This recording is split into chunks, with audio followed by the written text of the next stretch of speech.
Welcome, welcome to the Hard Skills Show, where we discuss how to develop the most challenging and soft skills to navigate leadership complexities. Now, I'm your host, Dr. Mira Brancu, and you might notice if you're watching or listening to me today that it's just me, myself, and I today.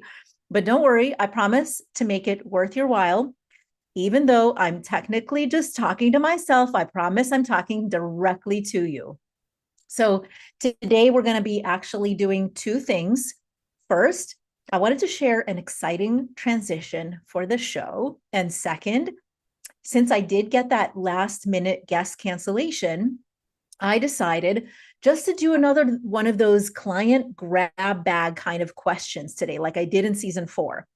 I love those podcasts where the host responds to an audience or client question because it brings these concepts to life that we've been talking about. And since there are some topics I get so often, I thought it would be a good idea to record a response that folks can often go back to and that I could offer my clients as additional supplementary source.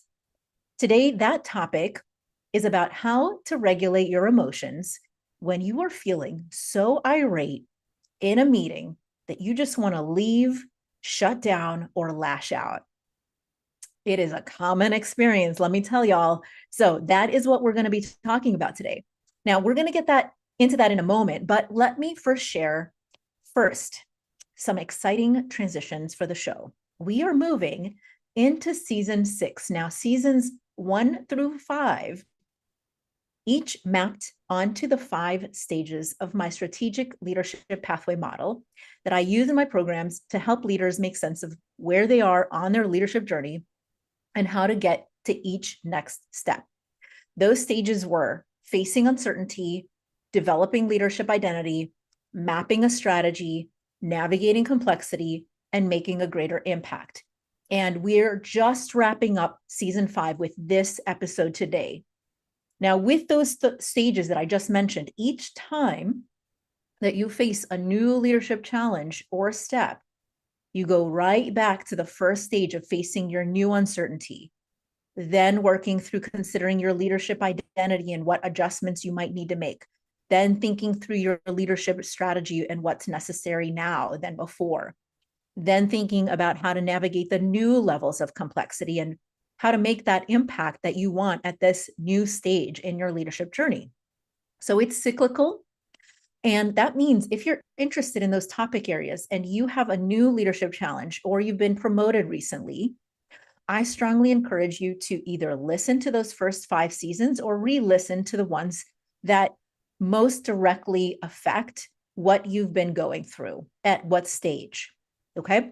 Now, for seasons 6 through 10, I was thinking through what did I want to dig into further around leadership hard skills now that we've kind of did the broad overview of those 5 stages. And frankly, I don't think that I'm ever going to get tired of helping leaders think through the navigating complexity part of my model because it includes and touches on so much, like developing strong, inclusive, high-performing teams, navigating workplace politics, advocating for your resources, and so many other topics. So I just love helping leaders make sense of complex and challenging situations and bringing clarity from overwhelming information, factors, problems, and concepts, and turning them all into simple, workable, practical solutions. So I thought, which part of all of that should I focus on?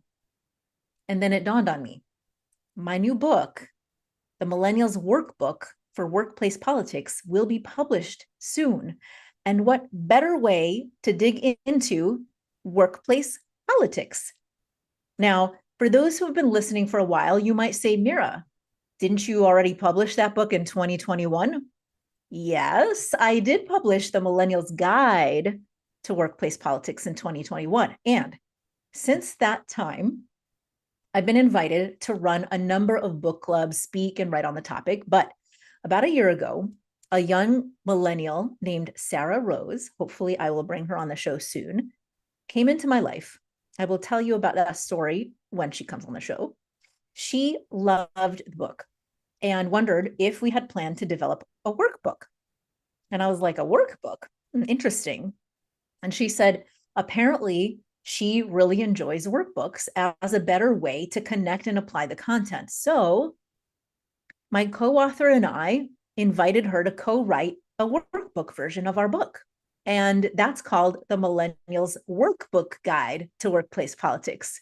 So along the way, it gave us a chance to re-review the content and update it. So yeah, without ever having this as an original intention to create a workbook around the book that I published, now we have a workbook version plus some updated material since the original publication came out. And the book, I haven't been talking about it, but it's coming out soon. It's coming out in early December, probably, barring any sort of crazy layout issues. And I'm hoping to get my co-authors on one of the upcoming episodes so you can hear the full background story of how I actually met Sarah and the challenging decision points about writing the book together. So to celebrate and bring to life each of the chapters, each season will expand on a different content area of the workbook just to bring it to life. So for season 6 through 10, the episodes will focus on things like gaining visibility, power and influence, credibility building, visibility, trust communication, negotiation, giving and receiving feedback, addressing unhealthy work behaviors, creating healthy, inclusive work environments, developing political savvy, and developing healthy teams. And also just leveraging the privilege of power to make a positive difference. So are you excited as I am about these topics? I know, right? So until then, let's dive into the client question for today. That's what I'm going to focus on as kind of a way to close out and wrap up the season 5, and start anew with season 6. We'll do this week. We'll do a really special rerun next week. There's a reason why we're doing that special rerun specifically next week, which happens to be Tuesday, November 5th. Some of you might know that is an important day in the US. It's election day. And there's something that I want to rerun because it was such an important episode. So you will get that next week. And so this week is a way to sort of like bring together some of the ideas that we've been talking about and move into workplace complexities for the next seasons. So let me talk about the client question for today. Okay. A client has been working with me for a number of months. And the other day she came back with wanting to, in her words, work on emotion regulation when she gets irritated or triggered at work. And, you know, she has been doing really well with it. So I wondered what was going on. And so we'll get into sort of what was going on for her. But the first thing that I always ask people to do when they're starting to think about, like, how do I regulate my emotions in certain situations, is to track what triggers you. In what situations do you find yourself most frustrated and finding it hard to hold back or hard to focus on the situation? Or with what personality styles do you find it hard to hold back or getting more frustrated? Or with what kind of comments? We all have our triggers, right? So I asked her this question, and in this situation, she described the following. She, we'll call her Sandra, was in a meeting, and she had team members with her, people she supervised. So they were in the room, okay? And this was a conversation with somebody who was technically a superior to her, but it wasn't her boss. And we'll call him Tim. So there was a power dynamic between Sandra and Tim, but it was not a situation in which Tim would be in a position to have direct impact on Sandra's performance evaluation, for example, right? Now, Sandra came into the meeting ready to have a good conversation. Like, she came in with a positive attitude. She thought it was going to be a good conversation. She had pulled all of this data and policies to support her comments. She was ready to have a very thoughtful, common sense kind of conversation. Okay.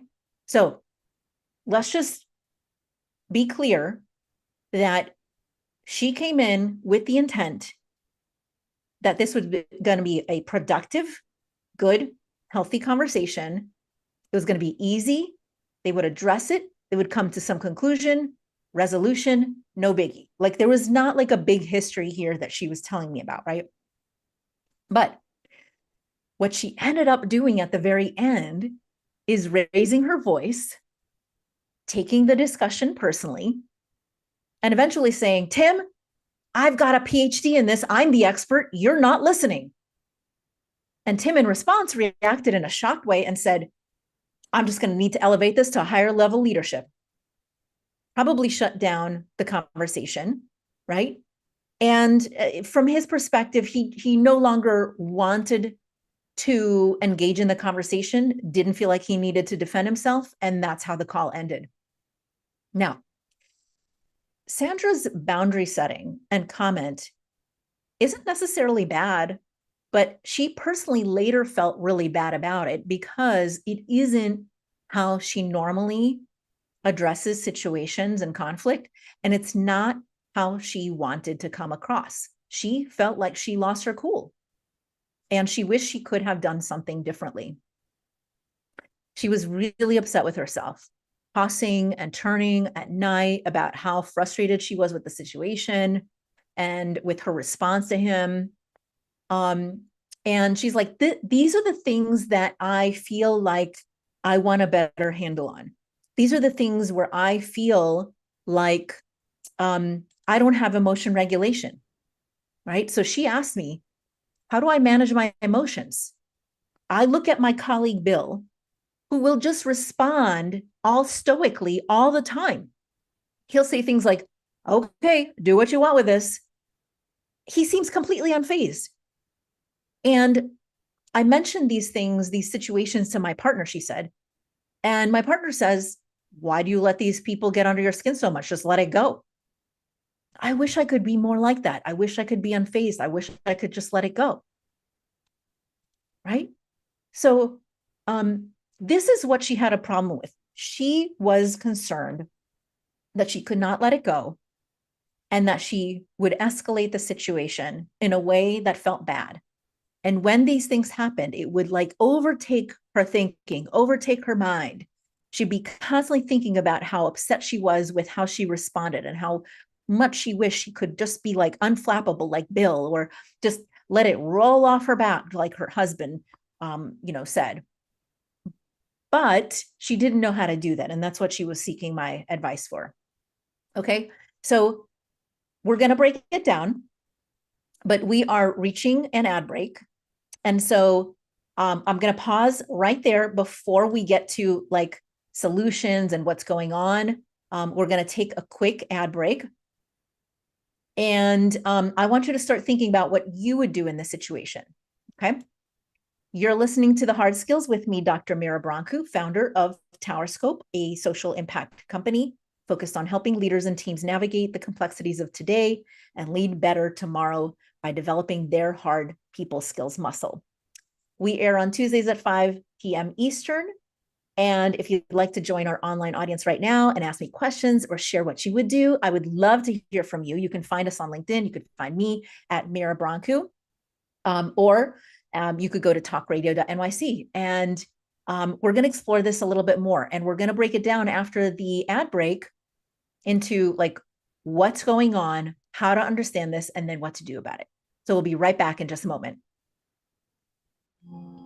Are you a conscious co-creator? Are you on a quest to raise your vibration and your consciousness? I'm Sam Leibowitz, your conscious consultant, and on my show, The Conscious Consultant Hour, Awakening Humanity, we will touch upon all these topics and more. Listen live at our new time on Thursdays at 12 noon Eastern Time.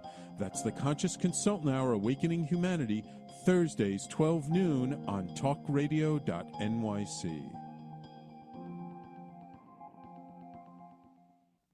Are you a high-achieving, growth-oriented leader? Are you interested in developing your authentic leadership while creating a healthy, inclusive workplace? Hi, I'm Dr. Mira Brancu, host of The the hard skills on talkradio.nyc at 5 p.m. Eastern on Tuesdays, where we discuss how leaders develop the hard skills needed to make a greater impact. We interview experts, have live coaching, and tackle these challenges. Listen to the hard skills on Tuesday at 5 p.m. Eastern on talkradio.nyc. If you don't have your health, what do you really have?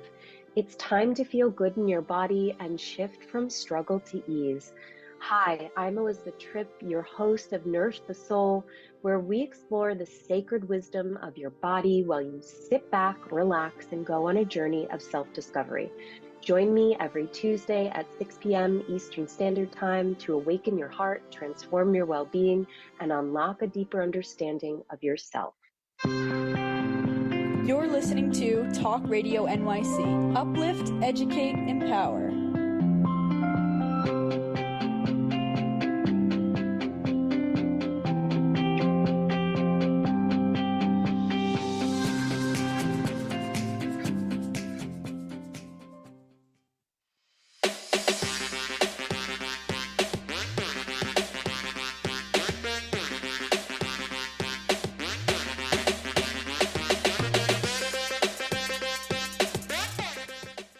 Welcome back to the Hard Skills with me, Dr. Mira Brancu. And today we are walking through a client experience where they're wondering how to better regulate their emotions in a heated moment when they've gotten really frustrated. And so let's break this down, okay? Sandra thinks the problem is she can't regulate her emotions, but I think it's slightly different.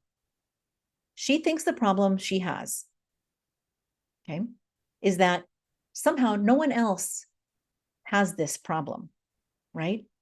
That she gets upset with people who touch on her trigger points, and that somehow other people are unfazed by similar situations. But the reality is that most of us get upset when someone pushes our trigger points. It's normal. Right?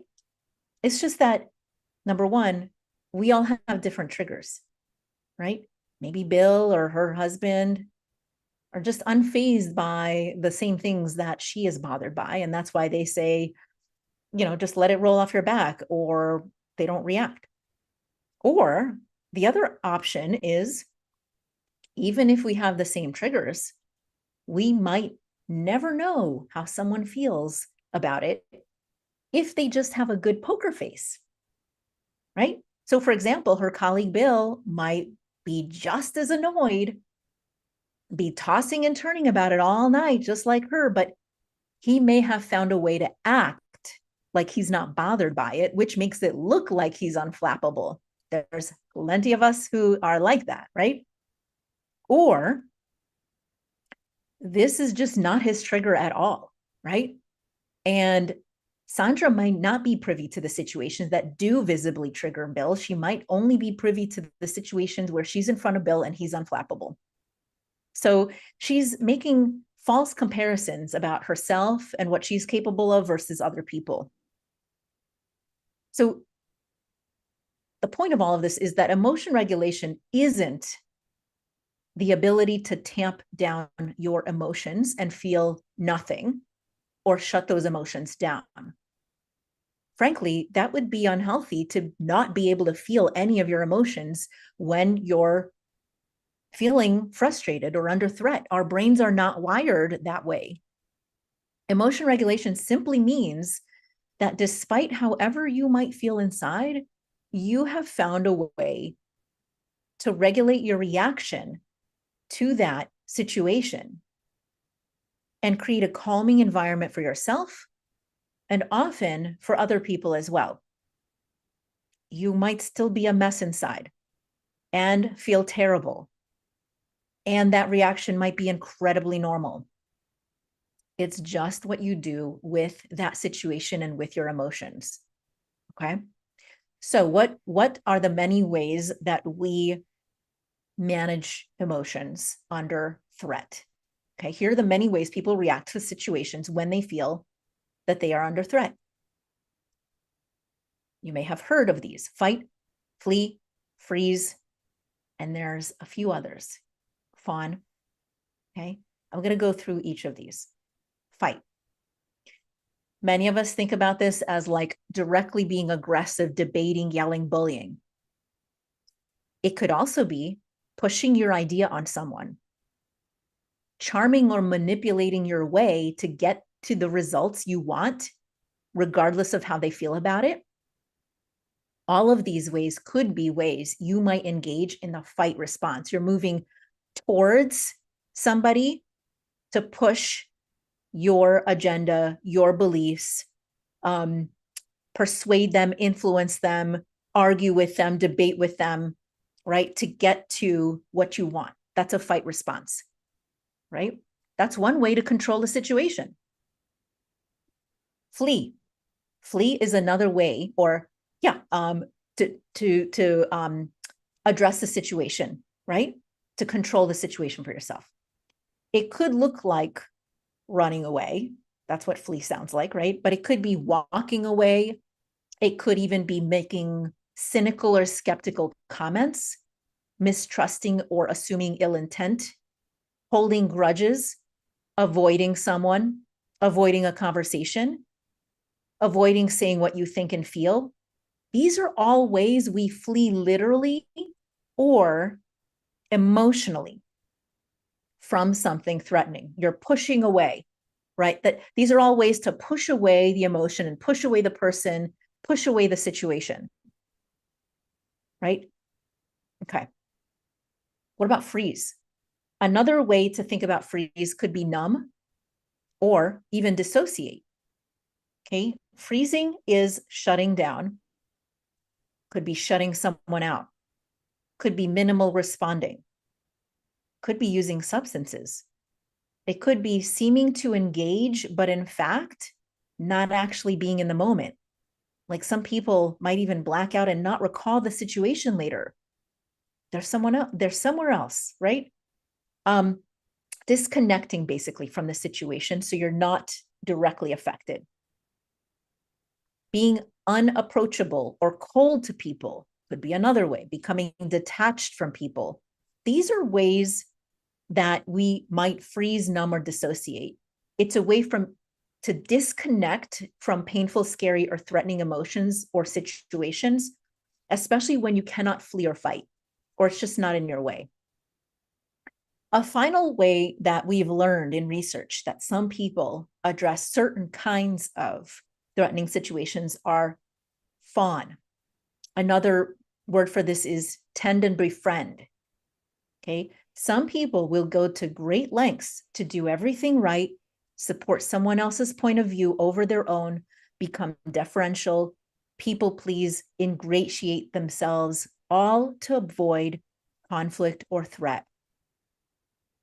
And sometimes in situations where one person feels like they're being more abusive or bullying, this response could truly be a self-protective survival mechanism. So there's no judgment in how we each respond. Some of us respond in one common way all the time to all threats. Some of us have different response styles depending on the threat and the situation and the context, right? I am sure that you can think of many personal situations like this in your personal life where you've engaged in one way or another. And the same applies to the work world, right? Because you're a human and you don't change who you are just because you're at work. You might act differently, right? But the same situation applies to the work world. Now, think about what might happen when you're in a situation where you have one threat response and the other person has the same or a different threat response, right? In this situation, both people had kind of the same threat response. It was mostly in the fight mode. Sandra felt Tim was belittling her, so she attacked back with telling him about her expertise. Tim received that as a threat, and then he told Sandra he was going to literally escalate the situation. That could be fight, it could be flee. It was one of those. It could be a little bit combination of both, right? But there was a push and a shove back, right? You can't do that to me. Oh yeah, you can't do that to me. here's what I'm going to do to you, right? We can think of lots of situations where this could look different. Sandra might get annoyed and want to debate Tim, and Tim might shut down and say, that's the end of the conversation, and hang up. That would be a fight against a flee response, right? And imagine if that sort of blew up and she kept pushing and pushing and he kept shutting down, right? That is not a great situation. Neither of these situations, whether it's fight, or fight, flee, or anything like that, are great situations. Now, those are the threat responses, okay? Let's add even more nuance. Work and leadership style. Yes. Sandra's leadership style is one in which she likes to influence and persuade people to get around an idea by bringing in data and policies and her experience. And once people are aligned with her ideas, she will use her results-oriented style to get people moving and doing and holding them accountable when they aren't achieving results. And she can get pretty passionate and driven, right? She can get passionate about the clarity of her idea and driven to get to results and hyper focus on those results.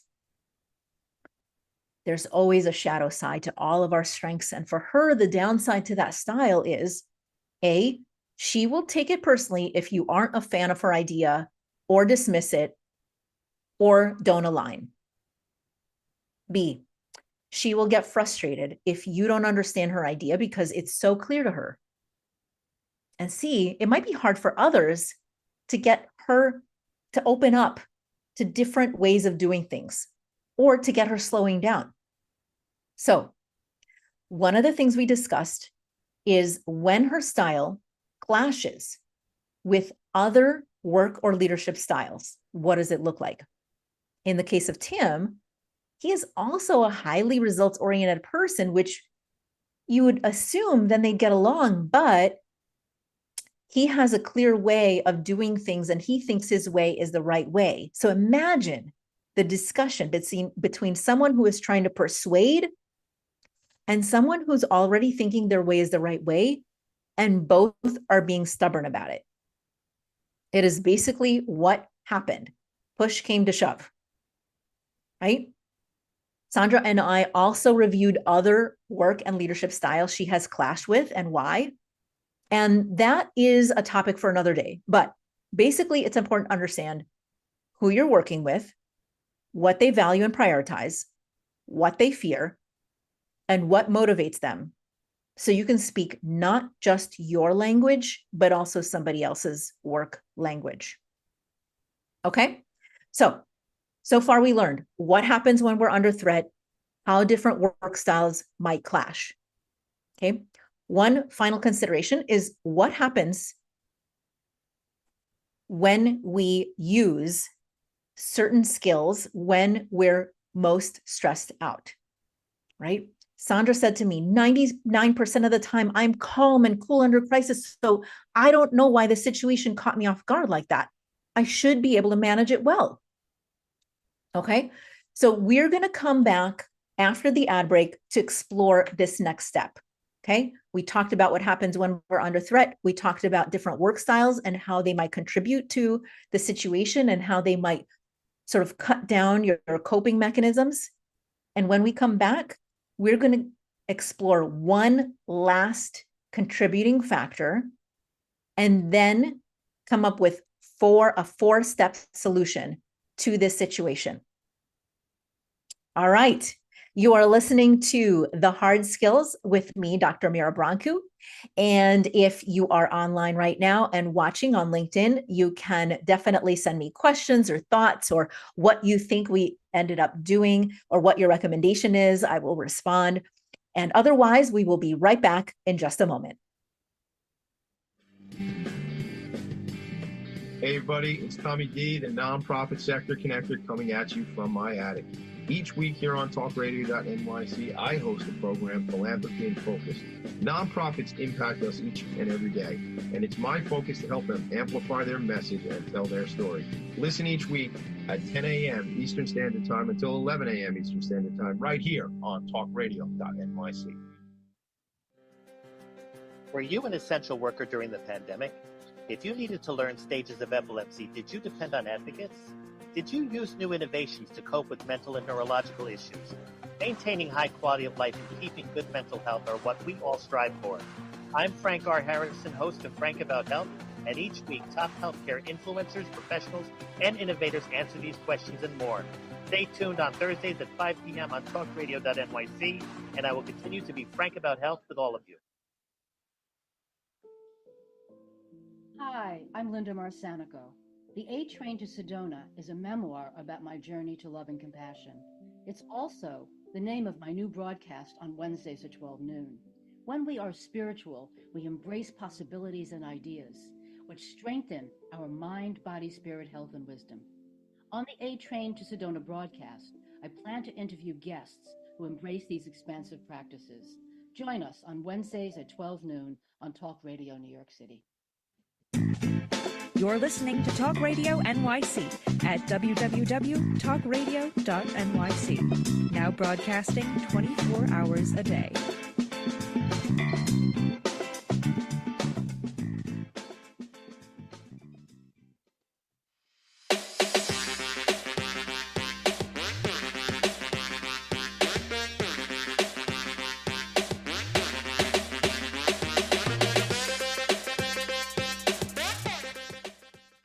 Welcome back to The Hard Skills with me, Dr. Mira Brancu.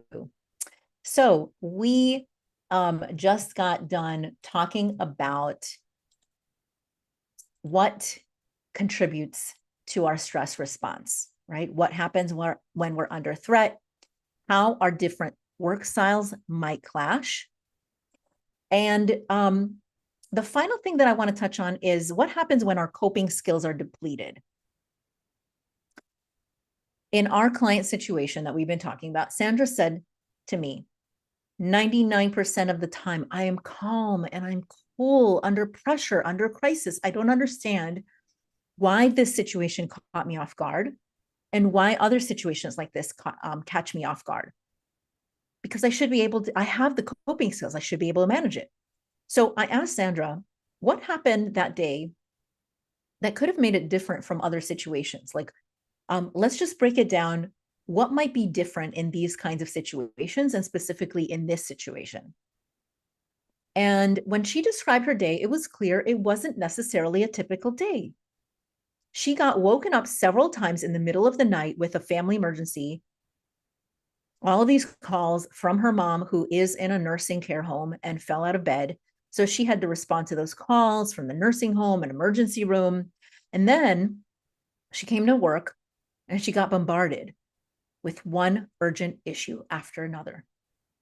So by the time this meeting came around, despite her fantastic coping skills, her coping resources had already been quite depleted. Now, who we are under high stress is not who we are under our typical circumstances. We might be incredibly capable of managing all kinds of stress in our leadership roles. That's how many of us got into leadership roles. But we're not at our best when we're under high stress. We're at our worst. Our worst sides come out. And sometimes it's just a shadow side to our strengths because we tend to over dig in to our strengths. And then those are no longer serving a purpose. They're not serving us well. So she wasn't tracking that she was inching towards being at her worst and reduced coping resources. So of course, the worst part of her otherwise passionate, charming, persuasive self turned into taking things personally, getting passionate in negative ways, trying to persuade, and it not working, and then digging in more and more. right? So remember that your greatest strengths become your greatest liabilities when they're overutilized. And we are likely to dig in and overuse our strengths when we're under a lot of stress. I want you to think about and write down, if you're not sure what that looks like, I want you to write down your greatest strengths and what it looks like to dig in, to overdo, right? To overwork when you're results oriented. What might that look like? You might shut people out just to get something done. You might become impatient with people just to get things done. Or what might it look like when you're a very diligent, focused, methodical, careful person? You might become over perfectionistic to get it right and to do the right thing, right? Or you might become critical when somebody is cutting corners, causing your work to look bad. What might it look like if you are a really kind, compassionate, thoughtful, empathizing person? Well, you might shut down and not give people feedback when they're actually taking advantage of you. You might not hold people accountable, and you might let things slide that shouldn't pass. All of these are just shadow sides to our strengths, right? So now that we know that Sandra's threat response was to fight, and her work style response is to keep persuading, to make someone get on board and aligned with her idea. And her stress response is to take someone's dismissiveness of her idea as personal, right? To me, this isn't completely about emotion regulation, but how she manages not feeling or being in control. Tim took control in various ways. And Sandra decided she was going to take control back because she was feeling out of control. And the way that she decided to take control back was by telling him he needs to attend to the fact that she's an expert and she's got a PhD. And she said other kind of mean, nasty things, that she didn't mean. And her words may or may not actually do anything. It may not have changed a thing. And in fact, she was so annoyed at her response that her attempt at taking control led her to feeling less in control. This is what she truly meant about emotion regulation. She wanted to feel in control. And in that situation, she did not feel in control. And the thing that she did to try to gain control backfired on her because she really didn't like how she presented and how she felt after that. Okay. Now that we've dissected that, let's move on to what she could have done differently. Here's where I differ from many coaches and psychologists. Once people have insight into their behaviors, they need to do something with that. Insight isn't enough. Some coaches, some psychologists stop at insight. Now you have insight. Now you know what to do. I'm not convinced. I'm a behavioralist. So I feel like changing our bad habits that hurt us, that's the meat. That's where the growth happens. That's the challenge. We have many bad habits that we keep repeating over and over again. They're really hard to change. Some of them are so small, but so massive in their impact. So I focus on what are the tiniest little habits that you can change that have a massive impact. That's my interest. So it doesn't have to require deep empathy or some complex intervention. It can be simple and practical as long as you practice it, okay? So here's what we discussed as next steps. First, I explored with her all of the different work and leadership styles, like I mentioned, their fears and motivations. And our next step is to help her respond in different ways to different styles. Okay, we don't have nearly enough time on the show to talk about that, but I described some of those styles.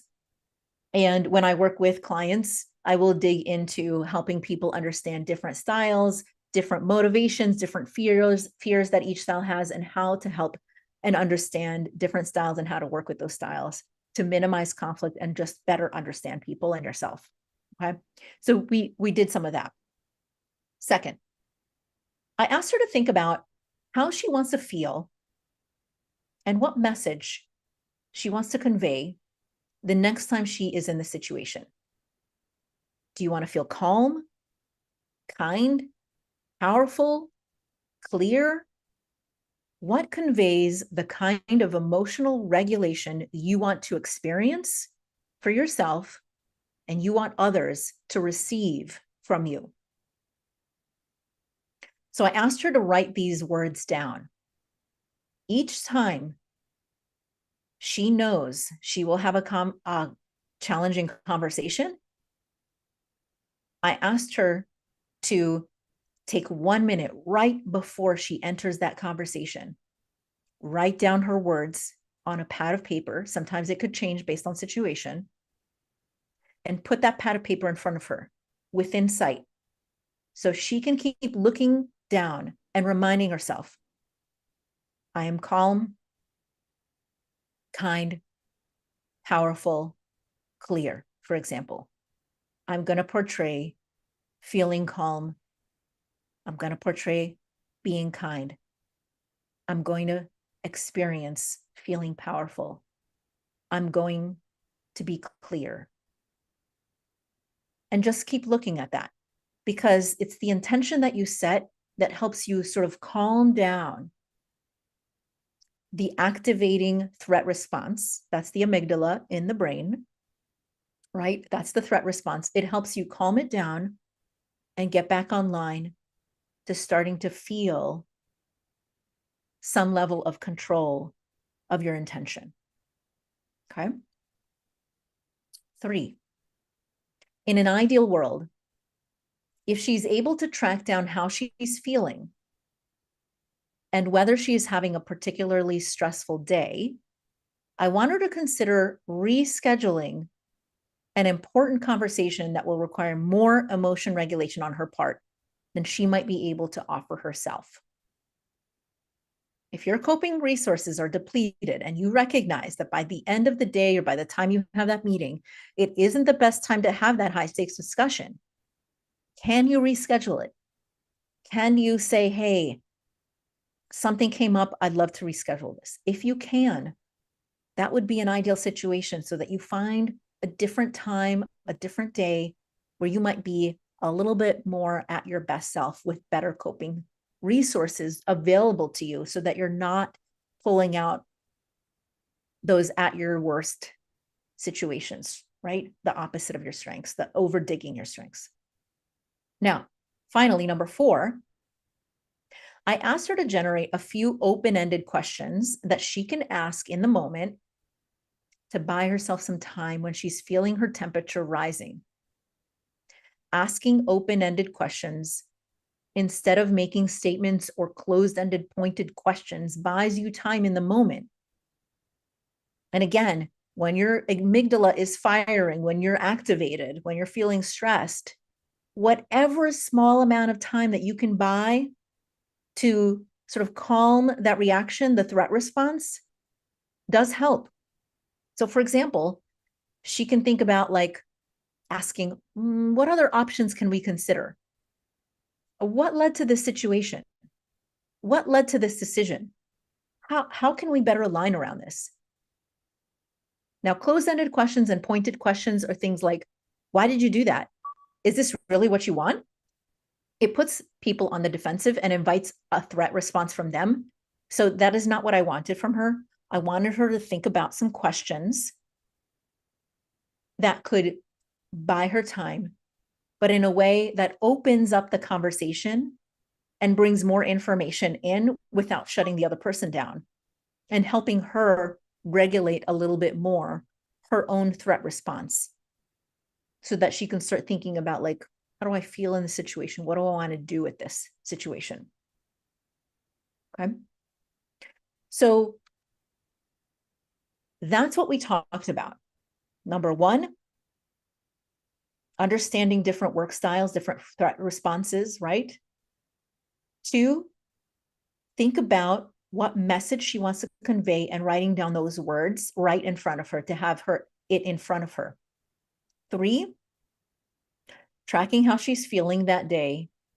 Is it a particularly high stress day? Can she reschedule? If not, 4, write down and use open-ended questions to buy herself time in the moment. All of this helps create some space between you and your threat response and how you actually want to choose to respond. Okay, so we're reaching an ad break. When we come back, we'll recap. We'll think about how this might apply to you, how it might apply to other situations in your life, and really close it out.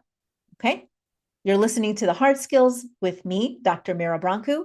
You can find us on LinkedIn at talkradio.nyc or Mira Brancu. If you have any additional comments, questions, thoughts to add, recommendations in addition to the 4 I already mentioned, please share them and I'll respond to them in real time. Otherwise, we'll be right back in just a moment. Are you a high-achieving, growth-oriented leader? Are you interested in developing your authentic leadership while creating a healthy, inclusive workplace? Hi, I'm Dr. Mira Brancu, host of The Hard Skills on talkradio.nyc at 5 p.m. Eastern on Tuesdays, where we discuss how leaders develop the hard skills needed to make a greater impact. We interview experts, have live coaching, and tackle these challenges. Listen to The Hard Skills on Tuesday at 5 p.m. Eastern on talkradio.nyc. Hey everybody, it's Tommy D, the nonprofit sector connector, coming at you from my attic. Each week here on talkradio.nyc, I host a program, Philanthropy in Focus. Nonprofits impact us each and every day, and it's my focus to help them amplify their message and tell their story. Listen each week at 10 a.m. Eastern Standard Time until 11 a.m. Eastern Standard Time, right here on talkradio.nyc. Are you a conscious co-creator? Are you on a quest to raise your vibration and your consciousness? I'm Sam Leibowitz, your conscious consultant, and on my show, The Conscious Consultant Hour, Awakening Humanity, we will touch upon all these topics and more. Listen live at our new time on Thursdays at 12 noon Eastern Time. That's The Conscious Consultant Hour, Awakening Humanity, Thursdays, 12 noon on talkradio.nyc.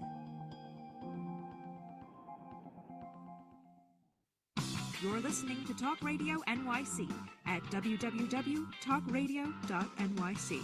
Now broadcasting 24 hours a day.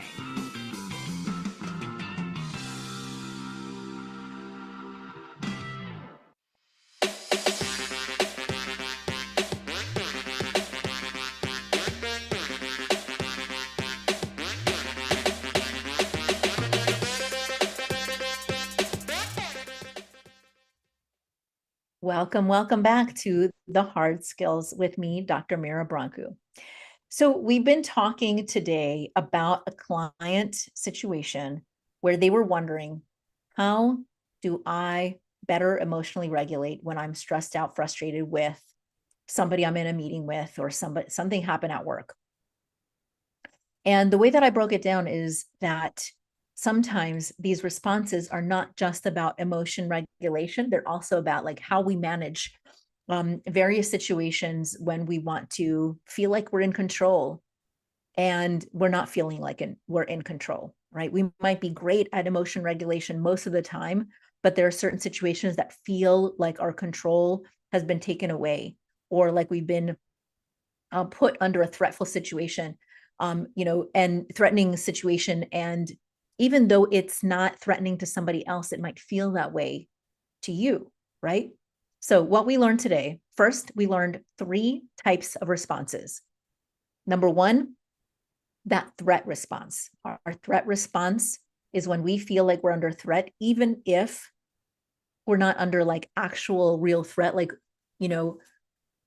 a saber-toothed tiger is not chasing us right now, but we feel under threat because somebody felt threatening to us. And each of us have a different threat reaction, a different threshold to what we feel is stressful and threatening. And we might have different responses and each as a person, as well as each individual might have different responses, different situations. So those threat responses were fight, flee, freeze, and fawn. And I described how it might look like for different people. It's not always obvious. Okay.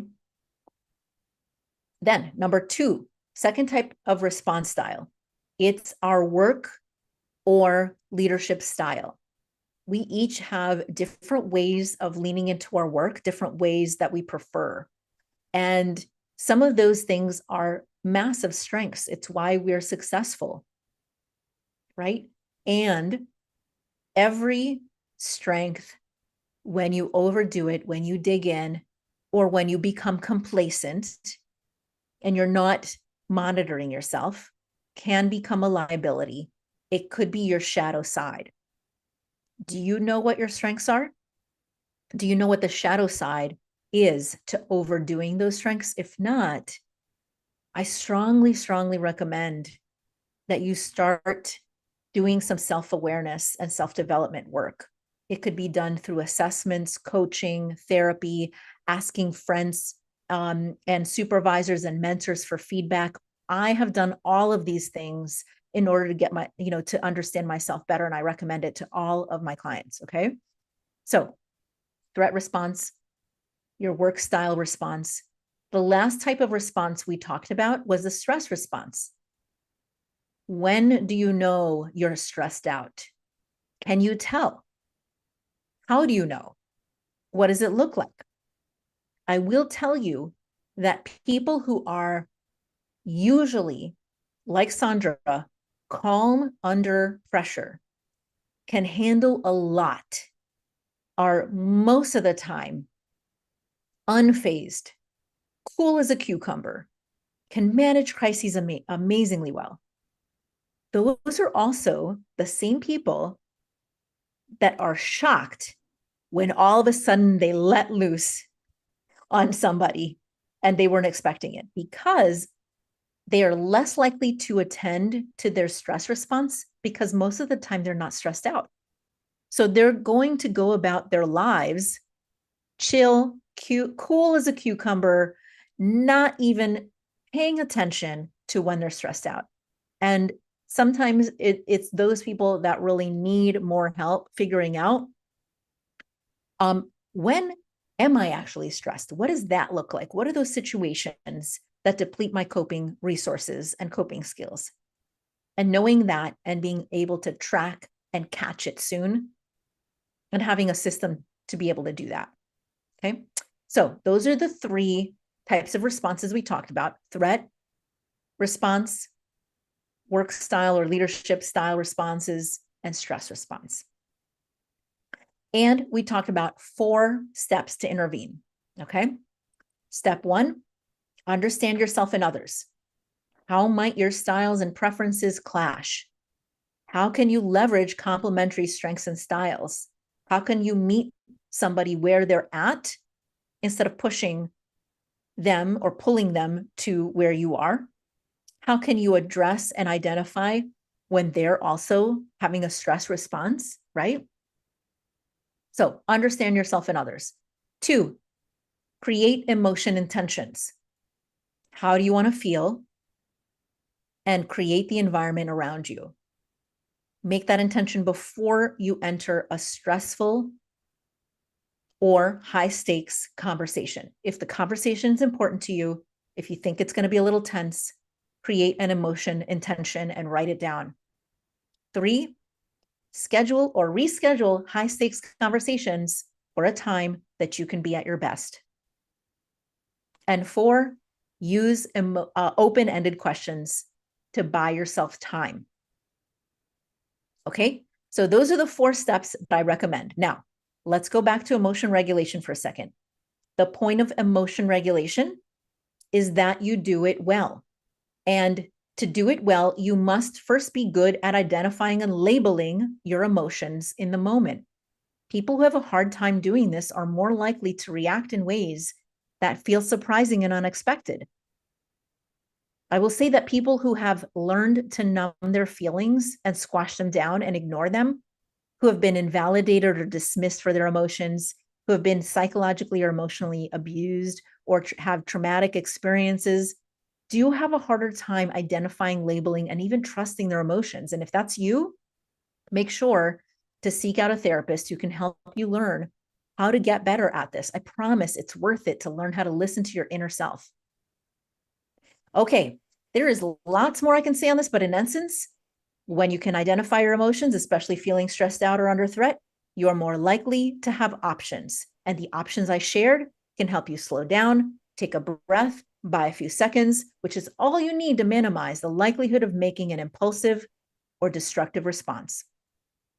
Instead, Sandra can look at her list, remind herself she wants to portray a calm, polite collaborator, say, Tim, I appreciate that you feel your hands are tied. What options do we have? And it will buy her just enough time. Okay. Do you want to keep learning and growing with me? Look out for the Millennials workbook for workplace politics coming out soon. I'm a leadership consulting and coaching psychologist and founder of Towerscope and Towerscope Leadership Academy.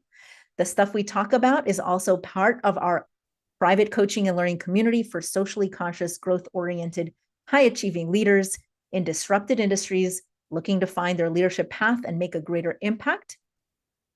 You can learn all about us at www.gotowerscope.com and click on Leadership Academy or click around for our other services.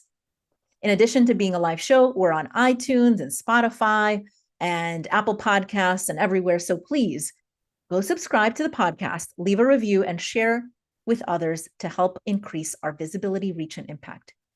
Thank you to talkradio.nyc for hosting.